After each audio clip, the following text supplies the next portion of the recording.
This lecture will describe the classic ECG findings that are associated with Tachycardia-Bradycardia Syndrome.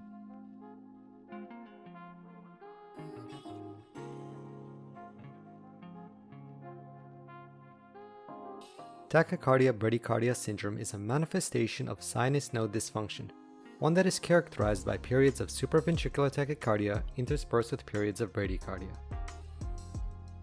In this example, the tachycardic component is atrial fibrillation.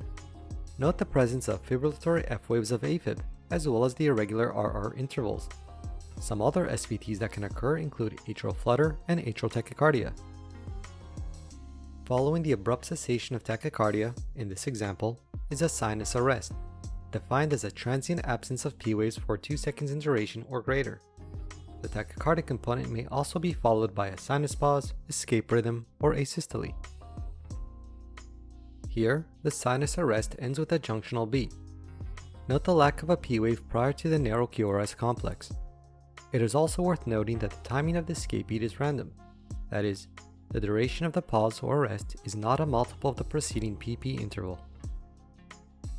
So in summary, Tachycardia-Bradycardia Syndrome appears electrocardiographically as a fast ectopic atrial rhythm that self-terminates, resulting in a period of absent atrial activity, which in this ECG means the absence of ventricular activity as well up until the junctional escape beat. I hope you found this lecture to be helpful and worth your time. Please feel free and very welcome to leave a comment or suggestion below. And if you like this video, please hit subscribe and check out some of the other videos in this channel.